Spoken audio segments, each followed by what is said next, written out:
How to score 78+ in costing subject for CA inter January 25 exam. Costing subject में 78+ अगर आप score करना चाहते हो तो आपको ये बातों का बहुत अच्छी तरीके से ध्यान रखना पड़ेगा। सबसे पहली बात, कॉन्सेप्चुअल आपको रिवीजन करना पड़ेगा। अब आपको होगी ये क्या चीज़ होता है। देखो सिंपल सी बात ये है कि सिर्फ क्वेश्चन सॉल्व करना यहाँ पे आपको इतना हेल्पफुल नहीं रहेगा जितना आप कॉन्सेप्चुअल रिवीजन कर पाओगे।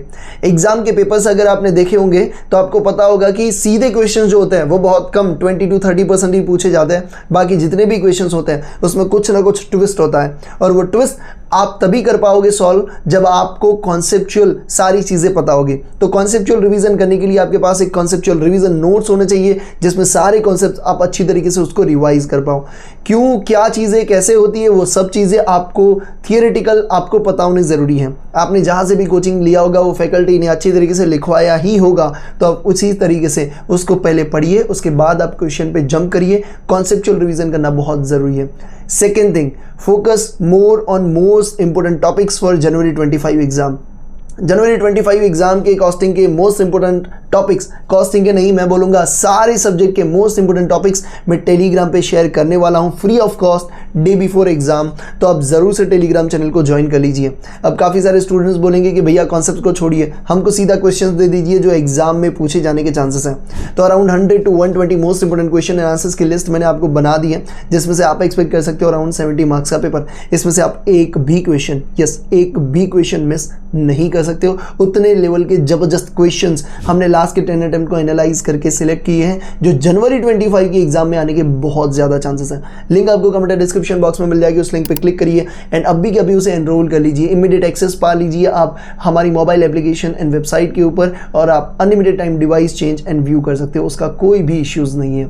तो आपको सिंपल सा बात ये ध्यान में रखना बहुत ज़रूरी है कि आपको कॉस्टिंग का पेपर भी तो कंप्लीट करना पड़ेगा। काफ़ी सारे स्टूडेंट्स हैं जो कॉस्टिंग का पेपर कंप्लीट नहीं कर पाते क्योंकि पेपर बहुत लेंथी लगता है भाई, और पेपर ना कंप्लीट होने के कारण आप आराम से 5 to 7 मार्क्स गवा देते हो अपने।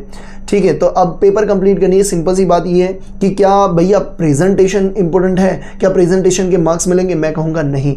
अगर आप कॉस्टिंग के लिए पेपर आप जा रहे हो और आपको प्रेजेंटेशन की बात करो तो आपको सिंपल सा एक ही चीज़ करना है, लास्ट के 10 मिनट्स जो होती है उसमें आपको सारा प्रेजेंटेशन कंप्लीट करना है। कैसे करना है? जब भी आप आंसर लिखते जाओ तब आप उस तरीके से लिखिए कि आपको कोई भी लाइन ड्रॉ करनी है तो आप इजीली उसके बीच में आइडेंटिफाई कर सकते हो और इजीली उसमें आप चीज़ें कर सकते हो।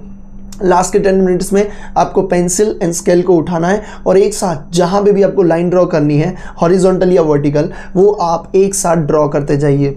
ठीक है, ज़्यादा एक्स्ट्रा लाइंस करने की ज़रूरत नहीं है, जो बॉर्डर होती है वो करने की ज़रूरत नहीं है, बट बीच बीच में जो आपको गैप है जो डेटा के बीच में, वहाँ पे आप फटाफट से हॉरिजॉन्टल एंड वर्टिकल लाइंस को ड्रॉ कर लीजिए, जिससे आपका काफ़ी टाइम सेव होगा और आपका पेपर भी कंप्लीट हो पाएगा। कॉस्टिंग में अच्छा स्कोर करने के लिए कॉन्सेप्चुअल रिवीजन करना बहुत ज़रूरी है। पेपर भैया कंप्लीट तो करना ही पड़ेगा, एंड इसके साथ साथ 100 to 120 most important question and answers की लिस्ट, जिसमें से आप 70 मार्क्स का एक्सपेक्ट कर सकते हो। एक भी क्वेश्चन उसमें से प्लीज मिस नहीं करना है आपको। और जब भी आप IMP लिस्ट को सॉल्व कर रहे हो तब आपको यह ध्यान में रखना बहुत जरूरी है कि जो भी न्यू और इंपोर्टेंट पॉइंट्स आपके सामने दिखते हैं उसे आप हाईलाइट करते जाओगे या कहीं पे लिखते जाओगे कि यार ये पॉइंट जो है वो नया है या तो मेरे लिए थोड़ा डिफिकल्ट है। इससे होगा यूँ कि डे बिफोर एग्जाम आपको पता होगे कि ये जो पॉइंट्स है वो बहुत आपके लिए नए हैं या तो आपके लिए बहुत हार्ड है, जो आपको देखने बहुत ज़रूरी है। तो ये चीज़ आपको करना है। अगर आप स्मार्ट वर्क करोगे तभी आप CA एग्ज़ाम में अच्छा स्कोर कर पाओगे। इन स्मार्ट वर्क करने के लिए ये चीज़ों को आप ज़रूर से फॉलो करिएगा एंड यस, वो क्वेश्चंस में से एक भी क्वेश्चंस आपको मिस नहीं करने हैं भाई। I hope this video helpful to you. बाकी सारे सब्जेक्ट के लिए भी स्ट्रेटेजी अपलोड हो चुकी होगी या तो हो जाएगी। ठीक है, और कुछ चीज़ें आपको चाहिए तो आप ज़रूर से मुझे कमेंट कर सकते हो। Thank you so much for watching this video.